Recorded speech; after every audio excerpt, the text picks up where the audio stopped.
Amendment to the Jagannath Temple Act. Following the amendment, the temple administration and concerned officials now have the power to sell or lease out temple land without any approval from the state government. In a historic decision, the Odisha State Cabinet on Wednesday approved amendments to the Sri Jagannath Temple Act of 1954, simplifying issues pertaining to land owned by Jagannath Temple. Following the amendment, the temple administration and concerned officials now have the power to sell or lease out temple land without any approval from the state government. Earlier, people who had occupied or were in possession of the temple land for a long period of time had to approach the state government for sale or transfer of the land. What is Jagannath Temple Act 1954? In the year 1806, the then British government had issued regulations for management of the Jagannath Temple, which was referred to as Jagannath Temple by the colonial rulers. Under these regulations, pilgrims who visited the temple were expected to pay taxes.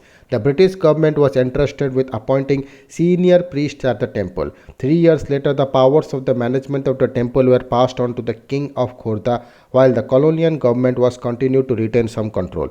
After his death, the temple management was passed on to the Queen and thereafter to their grandson. It was only after India gained independence that the state of Odisha formally introduced the Jagannath Temple Act in 1952, which came into effect in 1954. The Act contains provisions on land rights of the temple, duties of the Sebayat, administrative powers of Sri Jagannath Temple Managing Committee, rights and privileges of the Raja of Puri and other persons connected with the management and administration of the temple.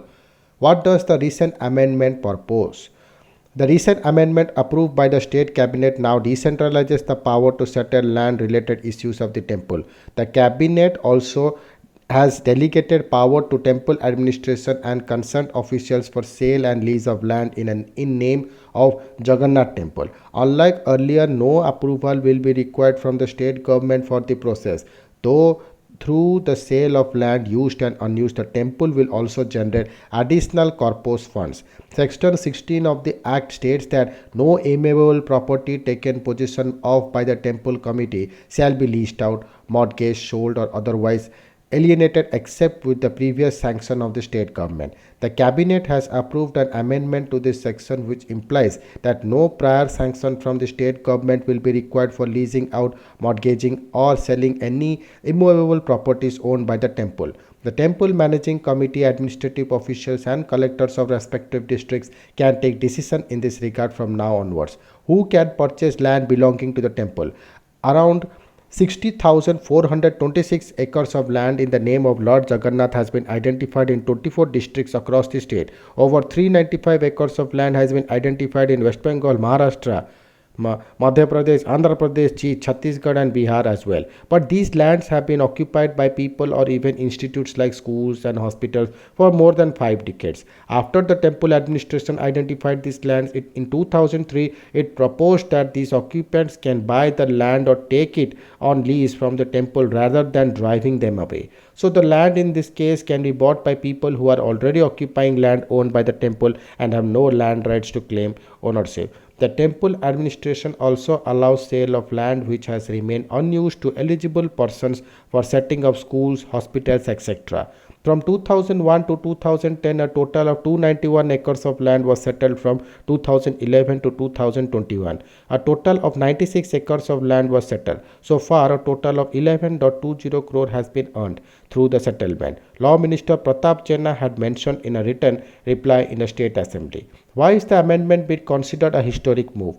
Until now, every sale of land, even for a small area, was sent to the state government for approval. The process at times took over 2 years for clearance, creating hurdles for people who have been residing on the land. After the uniform policy came into effect in 2003, a lot of people occupying this land and living there for generations had approached the state government for sale or transfer of the land in their names. But the process was rather tedious and time taking since every case from across districts would come to the state government for approval. In many cases, it took over 4 years for the state government to clear the files and thousands of applicants face difficulties. But as per the amendment, the process will be decentralized and decisions will be taken at various levels.